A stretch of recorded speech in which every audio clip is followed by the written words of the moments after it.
cần anh đẩy cho đây. Em làm thích cái tao.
ơi. Chào em nhá. Vâng. Rồi, Đây cá đây ngon thế nhở? hai con kia kìa. Đấy. Con to này à chị? Đấy, Ừ. em bắt con to.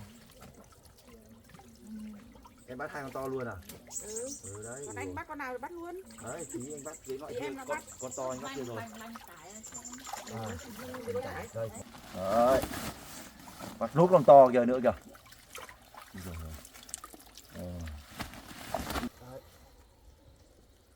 Bông mãi con chả được mấy tiền nữa. Buồn không? Buồn đấy. Anh lấy cá chép hay là cá trôi đấy ạ? Đấy, chép trôi, lấy trôi này. Đấy, mấy con trôi to này này. Rồi.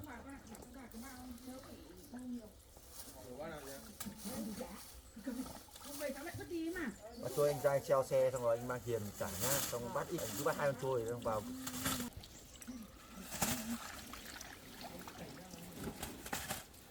Ba con trôi to này. Đây ba con to. Cân sao anh ra anh mở khóa xe anh lấy tiền nữa nhá. Vâng, vâng. Rồi đi bắt ít cá bé nhá. Vâng.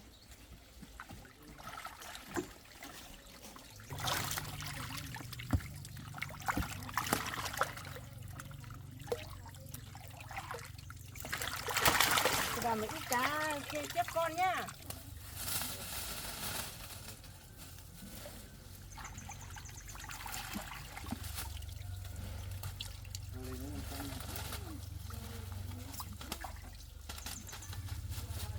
Rồi, được cân chưa?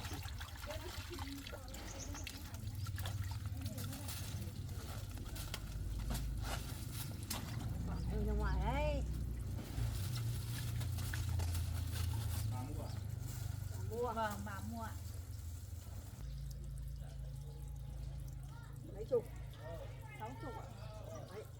Đặt nghỉ nhá. Thế đây. Vâng, cháu làm ơn bà.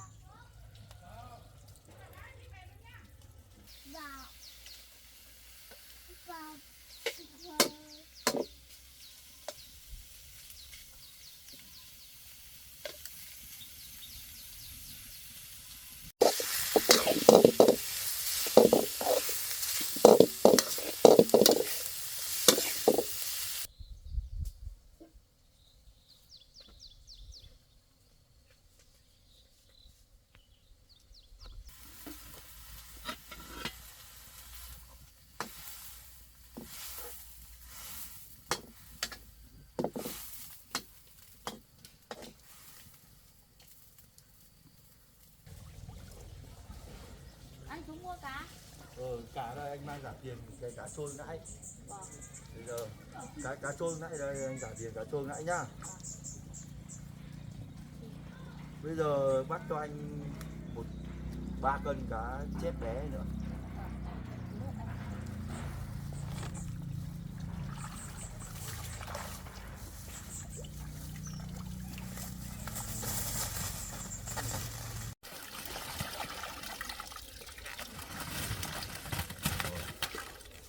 Còn mua nhiều này có tí chương trình là khuyến mại chứ. Mấy con thôi. Thế rồi. Cái tiền nãy trả ở đây, chỗ này là anh trả lốt cái tiền này nữa nhá. Đấy.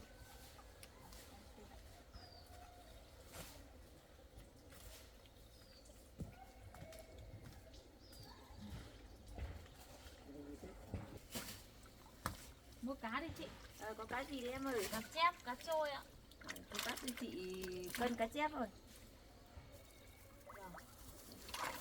Bắt con cá trôi cũng được. Anh con trôi to này chị nhá. Bắt con cá trôi.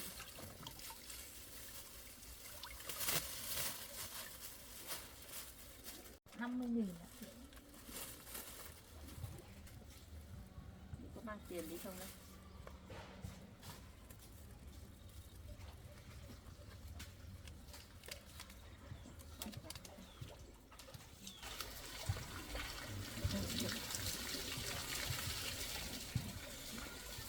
Nha.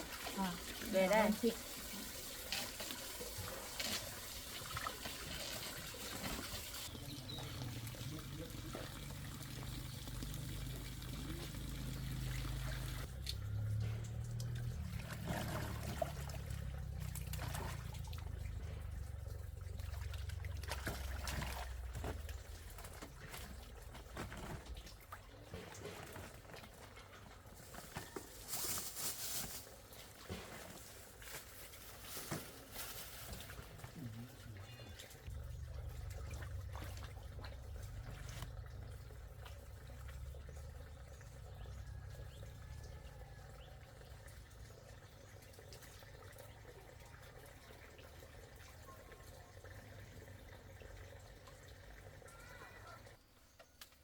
ăn cơm nhá.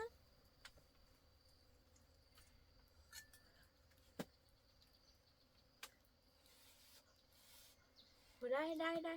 Đây, bé ăn cơm nào bé ơi. Bé ăn cơm nào, ăn cơm một miếng nào. Nhanh ăn cơm một miếng.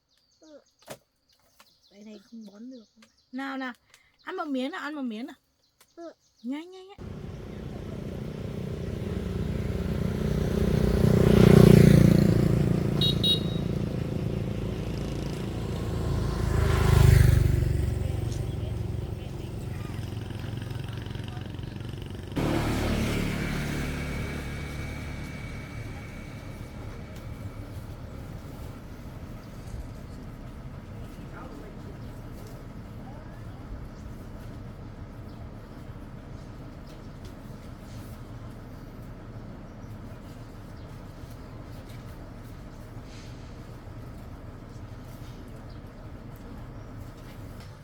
Em về đây ạ.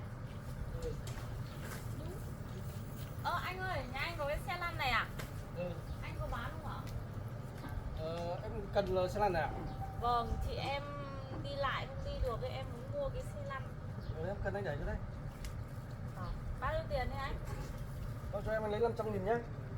Cái này nó còn vẫn còn tốt lắm. Rồi xin. Rồi cảm ơn nhé. Vâng. Đúng rồi em ạ. Vâng ạ. Chú ơi, hộ cho một bài nữa ạ. Cho em này.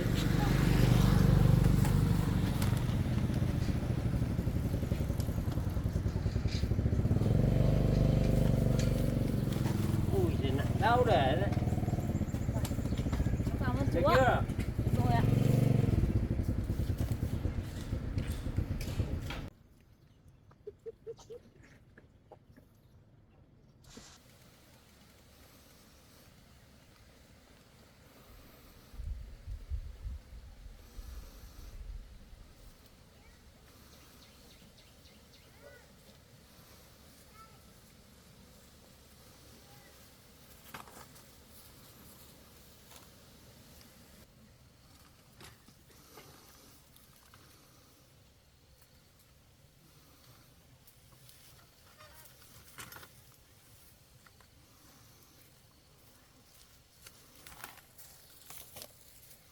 Này, cho con Bim Bim này. Em mua được xe lăn cho chị rồi. Em mua ở đâu vậy? Đẹp thế. Em may mà cái chú kia chú để lại cho. Đây chị thử. Vào đây ngồi xem. À, Bim Bim à? Bác bóc cho nào, bác bóc cho nhá. Sao đây con? Nhà đây.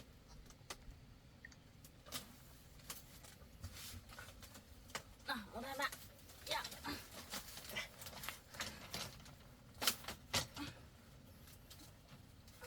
Được không?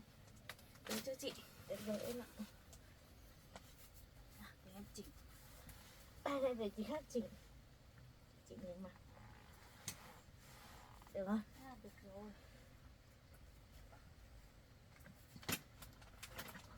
Rồi, để em ổn chị. Đây con ngồi vào lòng bác nhá. Đấy, Con đi nè. chơi nhá. Chơi nhá. Cho hai bác cháu đi chơi nhá. Chơi không? Không, thế nhá. Em không chị? Em làm thích cái đằng xe mà. Không, có thích không? Đứng nhờ.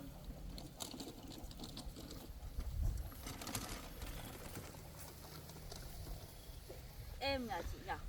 Xe thì Cái êm này lắm. em không có ở nhà thì chị tự đi được, hai tay chị cho vào bánh xe chị cuốn ra ngoài chơi. Thế là cuối cùng em cũng mua được xe cho chị. Thích lắm. Đi, em gửi chị mấy vòng nữa nhá. Rồi, đưa cháu đây em để. Bây giờ chị thử đi chị cho em xem nào. Xem à, không có đi được không ạ? Đi được em ạ.